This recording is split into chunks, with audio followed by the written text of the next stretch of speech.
على سيد المرسلين وعلى آله وأصحابه أجمعين. أعوذ بالله من الشيطان الرجيم. بسم الله الرحمن الرحيم. تكاد السماوات يتفطرن منه وتنشق الأرض. صدق الله العظيم.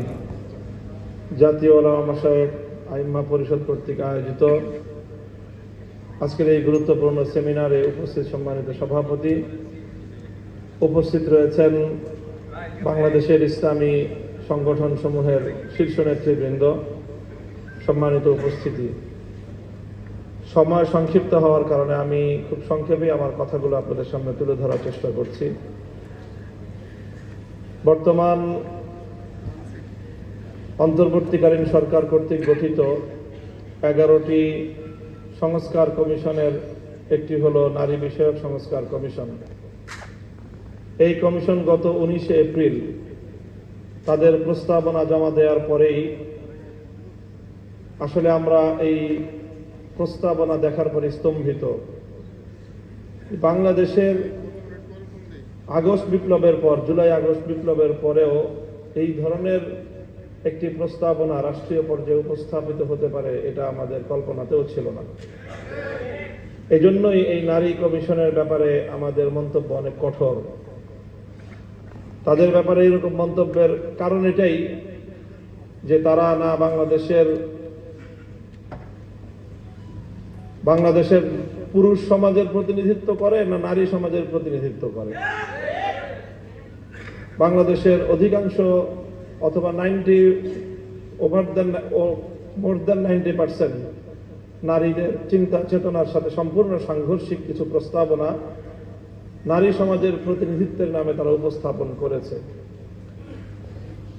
তাদের এই কমিশনের প্রস্তাবনার যে ভিত্তিগুলো, সেটাই আসলে মূল সবচেয়ে বড় ভয়ঙ্কর বিষয়। আজকে উপস্থাপিত যে প্রবন্ধ, সেখান থেকে দুটি কথা আমি কোট করছি। তাদের বক্তব্যের মূল সার কথা হলো ধর্ম নারীর প্রতি বৈষম্যের মূল কারণ। এটাকে তারা প্রথমে চিহ্নিত করেছে। ধর্মকে তথা ইসলামকে তারা নারীর প্রতি বৈষম্যের মূল কারণ কেন বলেছে? আরেকজন প্রয়াত লেখিকার উদ্ধৃতিতে তারা একটা বক্তব্য কোট করেছে। সেই বক্তব্যের এক জায়গায় আছে, আমাদেরকে অর্থাৎ নারীদেরকে অন্ধকারে রাখিবার জন্য পুরুষগণ এই ধর্মগ্রন্থগুলিকে ঈশ্বরের আদেশপত্র বলিয়া প্রচার করিয়াছে। এই ধর্মগ্রন্থগুলি পুরুষ রচিত বিধি ব্যবস্থা ভিন্ন আর কিছুই নয়। অর্থাৎ তারা বিশ্বাস করে যে এই ধর্মগ্রন্থগুলো আল্লাহর কিতাব না, কুরআন আল্লাহর কিতাব না, এটা পুরুষরা রচনা করে নারীদেরকে দমন করার জন্য এই কিতাব রচনা করেছে। এই হলো তাদের এই পূর্ণ প্রস্তাবনার মূল বুনিয়াদ।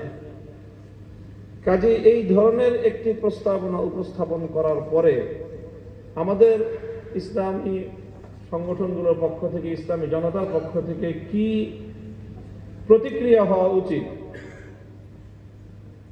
আমরা কেন তাদের সাথে আলোচনায় বসিনি? কেন আমরা রাজপথে বা আন্দোলনের মাধ্যমে এর বিরুদ্ধে কড়া প্রতিক্রিয়া কেন ব্যক্ত করলাম? অনেককে দেখে এজন্য মায়া কান্না কাঁদতে।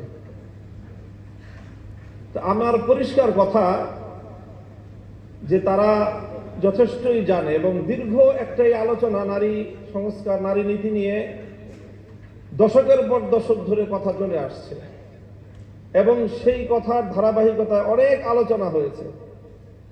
এখন তারা পশ্চিমা বিশ্বের এজেন্ডা বাস্তবায়ন করার জন্য এটাকে মোক্ষম সময় মনে করে তারা এই সংস্কার প্রস্তাবনা দিয়েছে এবং সংস্কার প্রস্তাবনা দেওয়ার সঙ্গে সঙ্গে প্রধান উপদেষ্টার কার্যালয় থেকে এটাকে লুফে নিয়ে তার ভেরিফাইড ফেসবুক পেজে ঘোষণা করা হয়েছে যে তারা অন্তর্বর্তীকালীন সরকার ক্ষমতায় থাকতে থাকতে যথাদ্রুত সম্ভব এই সংস্কার প্রস্তাবনা তারা বাস্তবায়ন করবেন। অন্য 10টি কমিশনের প্রস্তাবনার বিষয়ে প্রধান উপদেষ্টার কার্যালয়কে এতটা ত্বরিত ব্যবস্থা গ্রহণ করতে বা ঘোষণা দিতে আমরা দেখিনি যতটা এই বিষয়ে দেখেছি। তার অর্থ এটা গোটা একটা প্রিপ্ল্যান, একটা পরিকল্পনা এটা, এবং এই প্ল্যানের সঙ্গে প্রধান উপদেষ্টার কার্যালয় জড়িত। মঞ্জু ভাই বলেছেন আগে বুদ্ধিবৃত্তিক দরকার, তারপরে নাকি আমাদের মাঠে নামতে হবে বা শক্তি প্রয়োগ করতে হবে। আমি ওনার কথার সাথে শতভাগ একমত পোষণ করছি। বুদ্ধিবৃত্তিক উপায়ে তাদের এই সকল প্রস্তাবনার এবং এই জাতীয় কার্যকলাপের প্রতিবাদ যথাযথ যৌক্তিক এর উপস্থাপনা কম হয়নি। প্রবন্ধকার বলেছেন যে প্রায় 1000 পৃষ্ঠার উপরে ইতিমধ্যে লেখা হয়েছে। কিন্তু কথা একটা জিনিস মনে রাখবেন যে চোরে না শুনে ধর্মের কথা। এদেরকে এই ধরনের টেবিল টকের মাধ্যমে এই ভয়াবহ কার্যকলাপ থেকে, পরিকল্পনা বাস্তবায়নের পথ থেকে এদেরকে রুদ্ধ করা যাবে না। এজন্য আমাদের পরিষ্কার কথা, আল্লাহর কোরআনের বিরুদ্ধে এমন কটাক্ষপূর্ণ, এমন অবমাননাপূর্ণ কোন প্রস্তাবনা ফ্যাসিবাদী স্বৈরাচারী শেখ হাসিনা ভারতের ন্যাশনাল কোনোদিন করতে পারে নাই। বর্তমান বাংলাদেশের 5ই আগস্টের বিপ্লবের রক্তের উপর বসে এই প্রস্তাবনার এক চুল পরিমাণ যদি বাস্তবায়ন করতে হয়, আমাদের লাশের উপর দিয়ে করতে হবে, আমাদের রক্তের উপর দিয়ে করতে হবে।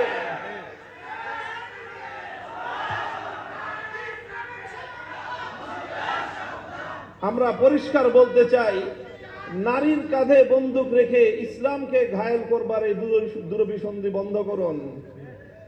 নারীর কাঁধে বন্দুক রেখে ইসলামকে আক্রমণ করার এই দূরভিসন্ধি বন্ধ করুন। আমরা নারীদের ব্যাপারে আমাদের পরিষ্কার কথা, আমরা নারীদের ন্যায্য অধিকার চাই, সমান অধিকার নয়।